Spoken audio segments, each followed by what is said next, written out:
வணக்கம். சிலப்பதிகாரத்துல வஞ்சிக் காண்டம் ஒரு அற்புதமான பகுதி. வழக்கமா புகார் காண்டமும், மதுரை காண்டமும் சொல்லிவிட்டு பாடத்திட்டத்துல முடிச்சிருவோம். ஆனா தொல்காப்பியர் சொன்ன காட்சி, கால்கோல், நீர்ப்படை, நடுகல் போன்ற செய்திகள்லாம் பார்க்கணும்னா வஞ்சிக் காண்டம் படிக்கணும். கண்ணகியினுடைய கதையை கேள்விப்பட்ட சேரன் செங்கோட்டுவனும், அவருடைய மனைவி வேண்மாவும், இந்த பெரும் தெய்வத்திற்கு நம் நாட்டை நோக்கி வந்துவிட்டாள். அவள் பிறந்தது சோழ நாடு. அவளுடைய கணவனை இழந்தது பாண்டிய நாடு. ஆனால் சேர நாட்டுக்கு அவள் வந்து விண்ணகம் சென்றாள். எனவே அவளுக்கு கோட்டம் அமைக்க வேண்டும். கோட்டம் என்றால் கோயில். சிலை அமைக்க வேண்டும். நினைவு வைத்துக் கொள்ளுங்கள், வரலாற்றில் ஆண்களுக்குத்தான் சிலை வைப்பார்கள், கடவுளர்களுக்குத்தான் சிலை வைப்பார்கள். முதலில் சிலப்பதிகார ஆசிரியர் தான் கண்ணகிக்கு சிலை வைக்கின்ற அந்த செய்தியை சொல்லுகின்றார். அப்படி வைக்க வேண்டும் என்று சொன்னவுடன் எங்கு கல் எடுப்பது என்று கேட்டவுடன் சேரனின் மனைவி பட்டத்தரசி சொல்லுகிறாள், சாதாரண பெண்ணாக இருந்தால் பொதிகையில் கல்லெடுத்து காவிரியில் நீராட்டலாம். இவ்வளோ கற்பில் பெருந்தெய்வம். எனவே இமயத்தில் கல்லெடுத்து கங்கையில் நீராட்ட வேண்டும் என்று சொல்ல, அதன்படி சேரமன்னன் படையோடு செல்கிறான். இதில் ஒரு அழகான செய்தி கூட உண்டுங்க.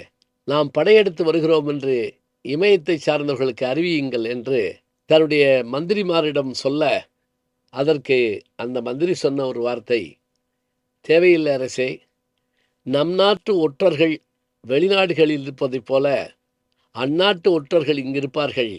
எனவே நாம் உள்நாட்டிலேயே முரசறிவித்து மன்னன் படையெடுக்கிறான் வெளிநாட்டுக்கு என்று சொன்னாலே இந்த செய்தி எங்கே போய்விடும் என்கிறார்கள். எப்படி பாருங்க, இன்னைக்கும் அதே தான் நடக்குது. இப்போ இந்த செய்தி எங்கும் பரவிற்று. அதே போல சேரன் செங்கோட்டுவன் படையோடு புறப்பட்டால் அங்கு இவனை வருகையை எதிர்த்தோரை வீழ்த்தினான், பணிந்தோரை பாராட்டினான். அப்போது கனகவிசியர் என்ற மன்னர்கள், இவர்களெல்லாம் இங்கு வந்து பெரிய சாதனை புரிந்தார்கள் என்றால் எம்போன்ற மன்னர்கள் இல்லாத காலத்தில் வந்தார்கள் என்று பெருமை பேச, அப்போது இமயத்தில் கல் எடுத்து அந்த கல்லை இவர்களுடைய தலையிலே வைத்து தூக்கி கொண்டு வருமாறு சேரன் செங்கோட்டுவன் செய்தான் என்ற செய்தியை பார்க்கிறோம். இப்போ தாங்க ஒரு ஆச்சரியமான விஷயத்தை பார்க்குறோம். என்ன அப்படின்னா, இவர்கள் தலையில் கல்லை தூக்கிட்டு கால் கை சங்கிலியோடு வந்தபோது மாடலமறையவன் என்கின்ற அந்த அந்தணன் வந்து சேரமன்னனை பார்த்து ஒரு வார்த்தை சொன்னானாம். இதோ இவர்கள் இன்றைக்கு இந்த தலையிலே கல்லை தூக்கி கொண்டு வருகிறார்களே, இதற்கு காரணம் யார் தெரியுமா?